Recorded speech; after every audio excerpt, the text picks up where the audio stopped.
My name is Lynn Driver Hill.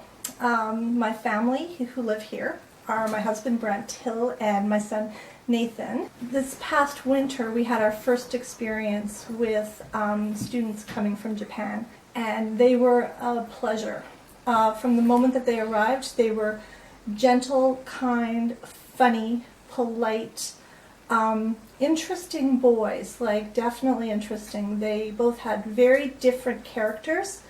One was very serious and kind of the leader, and the other one was just this young boy who enjoyed anime and like reading comics, and he was definitely younger in some ways but very sweet.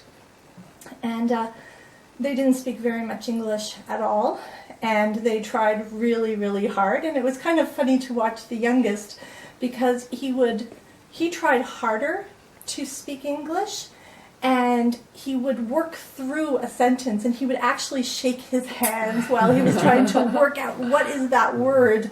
And so we knew he was working really hard at it. He came down this one day, he was all pleased with himself, and he had made a plane for Brent out of string art on his fingers.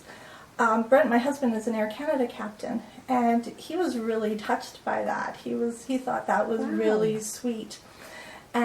He introduced the Rubik's Cube to the older boy, Koji, and Koji would come downstairs like every evening trying to work it out with him, and they would sit there for like an hour trying to, work this out together, and it was really sweet to see, like they just had that time together.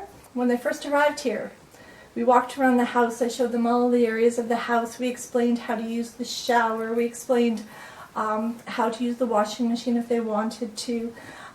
They looked confused, and I said, don't worry, I'll do your laundry, no problem, as much as you need me to. So we have bunk beds, and they had a bureau to share, and they had a big closet that was just for them. And when they were here, actually, we put a small table in here with 2 chairs so that they can work on their computers in front of each other. And we just left them with some school supplies, like I had binders and pencils and pens and stuff, and just so that they had what they needed every day. The very first morning that they were here, they came running down. Breakfast was on the table. They came running down, and they literally just flew out the door, and they were running up and down the street, playing in the snow, throwing snowballs. They were laughing. They thought it was the funniest thing. They were just really happy to be here.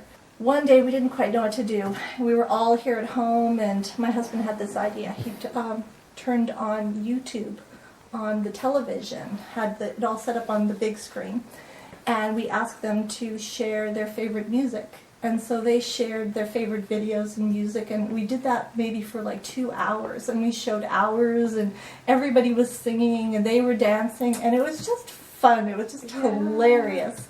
I thought I knew more about the Japanese culture before they came. I knew nothing about it. Nothing about it. I had perceptions, and they were unfounded. And it made this world seem a whole lot smaller. And these kids were very gracious. They were very willing to be part of our family, and I was really honored by that. That we weren't being tested somehow. Sometimes you just feel like you're not doing enough or you need to step up, and it wasn't like that at all. They just took it as it came, right? And so that was really interesting. And you know what? I received gifts from their parents and a beautiful letter about thanking us for having their children. From both parents, I received like a glove for cooking, and also this is to kind of clean your pot.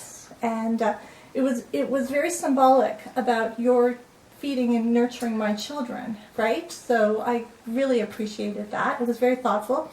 And also this gift, which is quite beautiful, it's called a cherry bonniere, and it's a beautiful little bowl with some candies, ornamental candies, and some gold-flaked marshmallows. So we were saving it for a special occasion when they were here, but we never got to use it. But I'm hoping that we'll see them again, and maybe we'll use it. But it's a very sweet reminder that they were here. their parents worked very hard at interpreting their letter to us and made it very easy to read. And when the kids went back, before I could even send a message thanking them for letting us have their children, they had messaged us. They were quite pleased and sent pictures of the kids. What was interesting after they left was the oldest boy wasn't very emotional or sentimental. He was very sweet and kind, but he's been the one who stayed in contact the most since he's left, and he's sent pictures like expressing hugs and nice. And it's really like it was very sweet, you know, to see that you've impacted a child, and he really trusted us. They were great kids, really, really super kids, and I love emailing with them and keeping in touch and watching, seeing how they develop.